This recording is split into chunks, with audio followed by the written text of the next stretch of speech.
Bismillahirrahmanirrahim. Allahumma shalli ala Muhammad wa ali Muhammad. Rabbi zidni ilman warzuqni fahman. Assalamualaikum warahmatullahi wabarakatuh. Kini kita telah memasuki bab terakhir, yakni bab mengenai dasar dan metode penerjemahan. Sedikit mengulang struktur pengajaran mata kuliah kita. Bab pertama kita telah membahas secara umum metode atau penulisan. Metode umum secara dalam penulisan. Dan di bab pertama juga kita telah membagi bab pertama 3 bagian. Kita telah mempelajari dasar dan metode penulisan, dan yang kedua kita juga telah mengetahui pola atau jenis penulisan, dan yang ketiga adalah tahapan-tahapan penulisan. Dan bab kedua kita juga telah mempelajari secara umum bab 2 mengenai metode pengeditan tulisan. Tidak hanya itu, kita juga telah memasuki 2 bagian dari bab kedua dalam metode pengeditan tulisan, yakni mengenal jenis-jenis atau macam-macam atau bentuk-bentuk pengeditan tulisan, dan kita juga telah mempelajari bagian kedua dari bab kedua mengenai tahapan-tahapan pengeditan. Kini kita memasuki bab ketiga mengenai dasar dan metode penerjemahan. Sebelumnya kita telah mempelajari secara umum seni menerjemahkan tulisan pada bab ketiga. Kini kita telah memasuki bagian pertama. Bagian pertama mengenai dasar dan metode penerjemahan. Sebelumnya pada awal-awal video, kalau tidak salah pada video kedua atau 3 ya, kita telah menjelaskan apa itu seni menerjemahkan. Seni menerjemahkan adalah kemampuan mengalihkan makna dari satu bahasa ke bahasa lain tanpa menerjemahkan secara mentah, atau juga tanpa menerjemahkan kata per kata, melainkan dengan memahami konteks, melainkan dengan memahami gaya dan nuansa kalimat asli, lalu menyampaikannya dalam bentuk yang alami dan mudah dipahami dalam bahasa target atau bahasa Indonesia dari bahasa asing contohnya. Jadi menerjemahkan itu kita harus bisa memiliki kemampuan. Kemampuan apa? Kemampuan mengalihkan makna dari satu bahasa ke bahasa lain atau bahasa target. Syaratnya apa? Tanpa menerjemahkan secara mentah atau tanpa menerjemahkan kata per kata, melainkan dengan memahami konteks asli atau gaya dari bahasa asli dan nuansa dari gaya bahasa asli, dari kalimat bahasa asing, lalu kita sampaikan dalam bentuk yang alami dan mudah dipahami dalam bahasa target seperti bahasa Indonesia dari bahasa asing. Pada bab ketiga itu makna dari menerjemahkan ya. Dari bab ketiga kita juga telah eh, mempelajari prinsip dasar. Prinsip dasar dari menerjemahkan apa? Yang pertama, fokus pada makna, bukan kepada kata. Jadi, fokus pada makna, bukan kepada kata. Si penerjemah jangan hanya memindahkan kata, tetapi si penerjemah harus bisa menyampaikan maksud dari kata-kata atau bahasa asli ke bahasa target seperti bahasa Indonesia. Dan prinsip dasar dari si penerjemah atau menerjemahkan, pertama fokus pada makna, bukan kata. Dan yang kedua adalah perhatikan gaya bahasa asli. Lalu terjemahkan sesuai gaya tulisan, apakah tulisan tersebut formal atau informal, ataukah sastra, ataukah teknis, dan lain sebagainya. Dan prinsip selanjutnya dalam menerjemahkan setelah fokus pada makna bukan kata dan perhatikan gaya bahasa asli, prinsip dasar yang ketiga adalah gunakan bahasa target yang alami. Gunakan bahasa yang merasa bahwasanya si pembaca ketika membaca merasakan tulisan tersebut seperti tulisan bahasa Indonesia. Karena contohnya targetnya Indonesia, terjemahan targetnya Indonesia, si pembaca harus bisa merasakan bahwasanya terjemahan dari penerjemah itu harus merasakan bahwasanya bahasa itu emang bahasa asli Indonesia, bukan bahasa dari asing. Jadi prinsip dasar yang ketiga adalah gunakan bahasa target yang alami. Yang alami itu apa? Yang bisa membuat pembaca merasa tulisan tersebut memang ditulis dalam bahasa target atau dalam bahasa Indonesia dari bahasa asing. Prinsip yang ketiga dari penerjemah harus memiliki adaptasi atau kemampuan adaptasi budaya dan ungkapan. Jadi dia harus bisa mengubah ungkapan asing agar cocok dengan budaya si pembaca.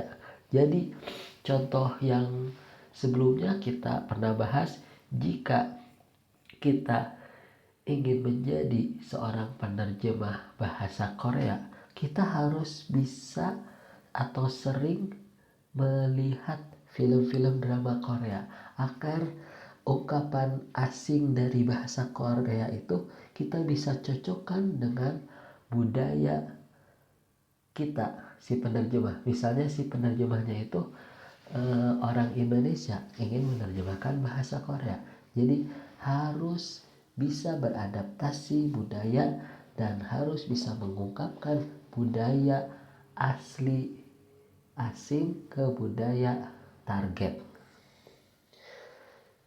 Walhasil ada 4 prinsip dasar dalam menerjemahkan. Yang pertama, fokus pada makna bukan kata. Dan yang kedua, perhatikan gaya bahasa asli. Dan yang ketiga, gunakan bahasa target yang alami. Dan yang keempat adalah adaptasi budaya dan ungkapan. Walhasil dalam bab ketiga bagian pertama, saat kita memasuki metode penerjemahan, kita akan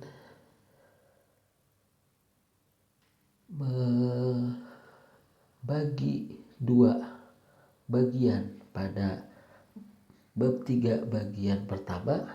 Yang pertama, dasar-dasar penerjemahan, dan yang kedua adalah metode penerjemahan. Kita memasuki slide pertama, dasar-dasar penerjemahan A. Berarti nanti ada B ya, yakni metode penerjemahan. Pada slide pertama, dasar-dasar penerjemahan, kita harus bawa dulu seperti ini. Penerjemahan adalah proses mengalihkan pesan dari bahasa sumber atau source language ke bahasa sasaran atau target language dengan menjaga makna, gaya, dan konteks yang sesuai. Jadi, si penerjemah harus bisa menerjemahkan tanpa menerjemahkan secara mentah atau kata per kata, dan harus memahami konteks atau gaya dan nuansa kalimat atau bahasa asing itu dengan cermat, lalu ia terjemahkan dalam bentuk alami dan mudah dipahami oleh bahasa target atau oleh si pembaca.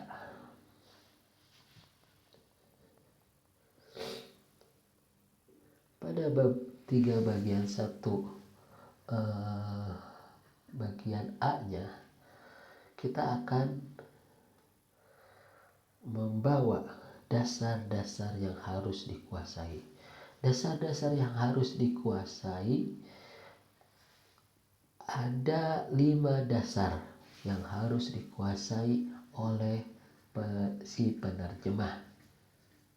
Yang pertama, ia harus bisa memahami konteks, karena menerjemah itu tidak hanya kata per kata, tetapi juga harus seluruh kalimat atau paragraf tersebut isi atau makna darinya lalu diterjemahkan.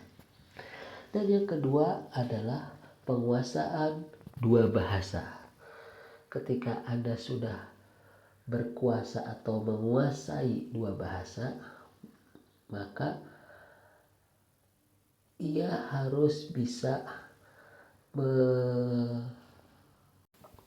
menyesuaikan bahasa yang telah ia pahami dari bahasa asing ke bahasa target. Dan yang ketiga adalah kesetiaan pada makna, yakni terjemahan yang baik bukan yang harfiah, namun juga yang menyampaikan maksud dengan tepat. Yang dasar yang keempat adalah harus bisa menyesuaikan budaya. Maka si penerjemah harus bisa memilih kata atau frasa yang sesuai dengan budaya bahasa target.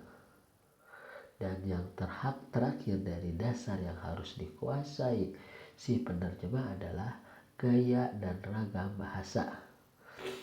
Maka si penerjemah harus bisa menyesuaikan gaya terjemahan dengan jenis teks, berupa apakah teks itu berupa karya ilmiah, ataukah teks itu sastra, atau teks itu novel dan cerpen seperti yang lainnya. Ya, kita masuki dasar-dasar yang harus dikuasai oleh sang penerjemah. Dasar pertama adalah pemahaman konteks. Tidak hanya kata per kata, tapi juga makna keseluruhan. Si penerjemah harus menerjemahkan, harus memahami keseluruhan paragraf dari bahasa asing, lalu ia terjemahkan ke bahasa target atau bahasa Indonesia dengan cara memahami seluruh makna tersebut, bukan dengan cara menerjemahkan satu persatu atau kata per kata. Dan yang kedua adalah penguasaan 2 bahasa. Bahasa sumber dan bahasa syarat harus dikuasai dengan baik oleh si penerjemah. Jika tidak dia tidak akan memahami makna keseluruhan dari tulisan asing tersebut. Maka penguasaan dua bahasa harus dimiliki oleh si penerjemah. Dan yang ketiga adalah kesetiaan pada makna. Terjemahan yang baik bukan yang harfiah, tetapi yang menyampaikan maksud dengan tepat. Jadi yang menerjemahkan kata per katanya itu harus sesuai dengan maksud yang tepat, apa yang ditulis oleh bahasa asing atau bahasa aslinya. Bukan diterjemahkan dengan terjemahan harfiah, namun kesetiaan pada makna yang harus diterjemahkan dari kata asing tersebut. Dan yang keempat adalah kesesuaian budaya atau cultural adaptation. Jadi budayanya itu harus sesuai. Maka si penerjemah harus bisa memilih kata yang sesuai dengan budaya bahasa target. Jadi yang keempat, kesesuaian budaya. Pilih kata atau frasa yang sesuai dengan budaya bahasa target. Dan yang terakhir adalah gaya dan ragam bahasa. Sesuaikan gaya terjemahan tersebut dengan jenis teks yang sesuai. Jika gaya teks aslinya adalah ilmiah, maka kita harus terjemahkan dengan gaya ilmiah juga. Jika teks asli dari bahasa asing itu adalah sastra, maka kita harus sesuaikan menerjemahkannya itu dengan sastra juga. Jadi seperti ini. Inilah dasar-dasar penerjemahan. Dan si penerjemah atau sang penerjemah harus memiliki dasar tersebut. Yang pertama, pemahaman konteks, dan yang kedua adalah penguasaan dua bahasa, dan yang ketiga adalah kesetiaan pada makna, dan yang keempat adalah kesesuaian budaya atau cultural adaptation. Dan yang terakhir yang harus dimiliki oleh sang penerjemah atau si penerjemah adalah gaya dan ragam bahasa. Sesuaikanlah gaya tersebut dengan gaya aslinya. Jika gaya aslinya adalah ilmiah atau karya ilmiah, maka kita harus menerjemahkannya dengan gaya asal berupa ilmiah. Jika bahasa aslinya adalah novel atau sastra atau dan lainnya, maka kita harus menerjemahkan sesuai dengan gaya aslinya, yakni berupa sastra, novel, atau puisi. Ya, kini kita memasuki bagian 1 yang B. Sebelum sekarang ini kita telah membaca dasar-dasar penerjemahan, dan yang B adalah metode-metode penerjemahan. Seperti ini. Kini kita memasuki bagian kedua dari bagian 2 cabang B. Gitu aja ya. Pada metode penerjemahan tulisan, di sini kita akan membawa sekitar 5 metode penerjemahan tulisan, dan kita juga tidak hanya membawa penjelasan mengenai metode-metode tersebut, kita akan membawa contoh penerjemahan dari bahasa asing, dan Al-Fakir akan membawakan contoh dari bahasa Inggris ke bahasa target atau ke bahasa Indonesia. Metode yang pertama adalah metode harfiah atau kita sebut literal translation. Si penerjemah biasanya pada metode harfiah ini, si penerjemah harus bisa menerjemahkan kata demi kata secara langsung, dan ia juga harus bisa mempertahankan struktur asli dari bahasa asing tersebut. Kita harus memahami mana paragraf atau paragraf pembuka itu yang mana, dan paragraf isi dari sebuah tulisan itu yang mana, dan paragraf kesimpulan atau penutupan itu yang mana. Jadi biasanya pada metode harfiah atau metode literal translation cocok untuk teks teknis, atau biasanya yang harfiah ini atau metode harfiah cocok untuk karya ilmiah. Karena apa? Karena kalimatnya itu pendek dan sederhana. Ini biasanya metode penerjemahan tulisan. Kita bawa penjelasannya. Penjelasan dari metode yang pertama atau metode harfiah atau kita sebut metode literal translation, penjelasannya adalah menerjemahkan kata demi kata secara langsung, dan juga harus bisa mempertahankan struktur asli. Biasanya metode harfiah ini cocok untuk teks teknis atau teks ilmiah, dan metode harfiah ini juga cocok untuk kalimat pendek dan kalimat sederhana yang memiliki arti.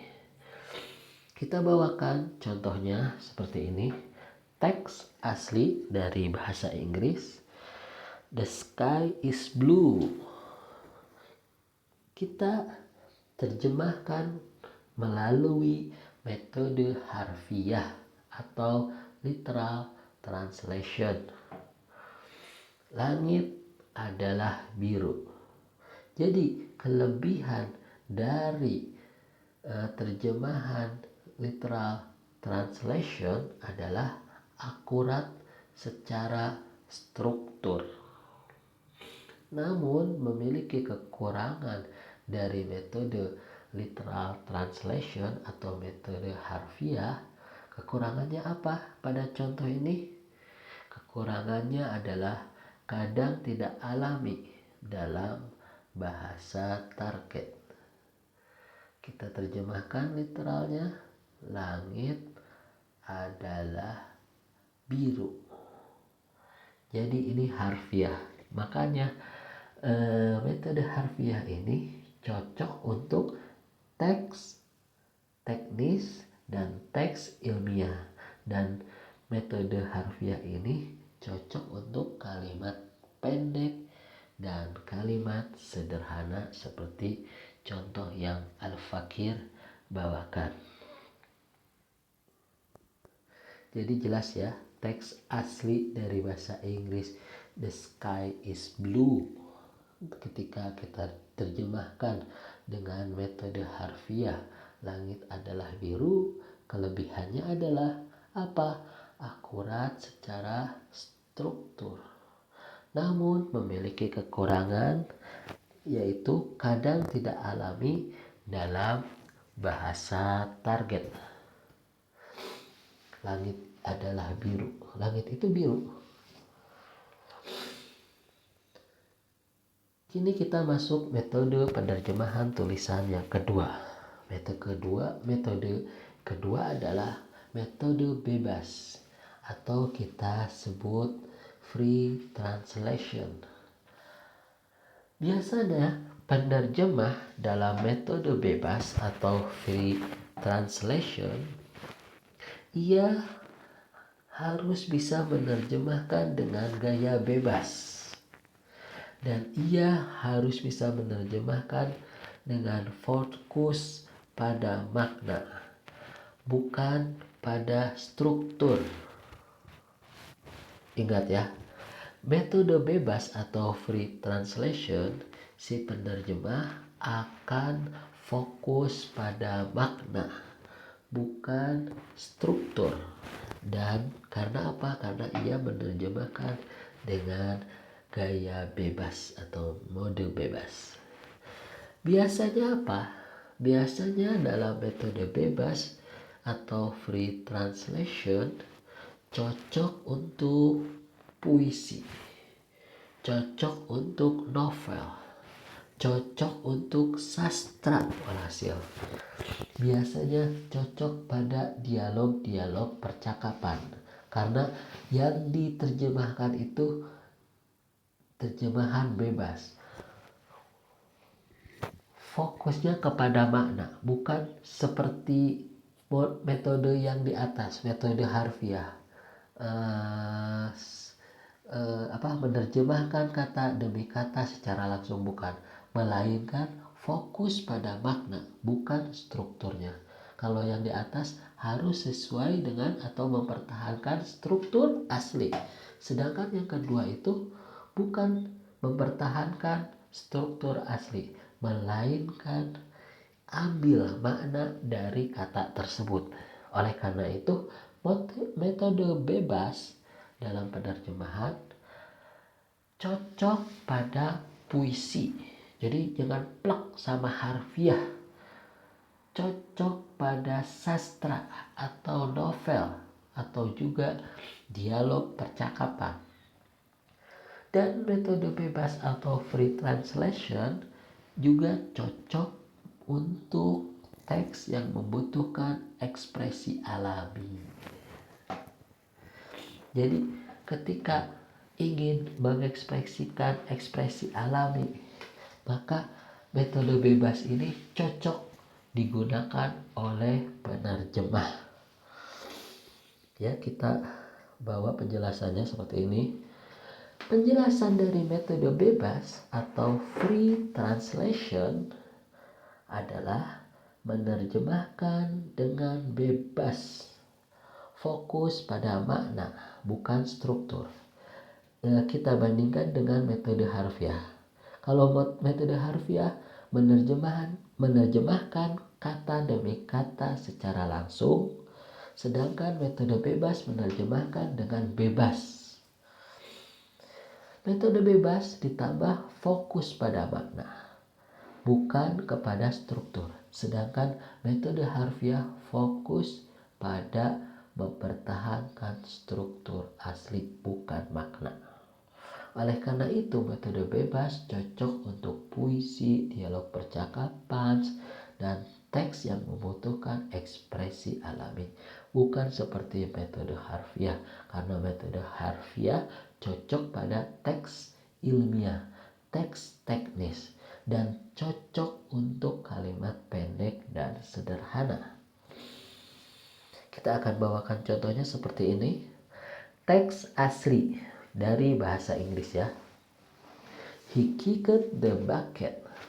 Ungkapan ini ungkapan bagi orang Inggris atau berbahasa Inggris adalah meninggal dunia. Maka kita bisa menerjemahkan dengan metode bebas, tidak menerjemahkan kata demi kata. Kalau menerjemahkan kata demi kata jadi rancu. Oleh karena itu kita terjemahkan bebas seperti ini, dia meninggal dunia.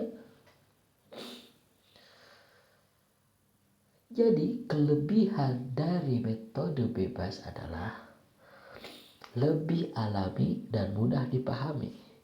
Dan kekurangan dari metode bebas adalah bisa menyimpang jika tidak hati-hati. Ini dua metode penerjemahan tulisan yang Al-Fakir utarakan. Karena waktu habis, sekian dari Al-Fakir. Wabillahi taufiq wal hidayah. Assalamualaikum warahmatullahi wabarakatuh.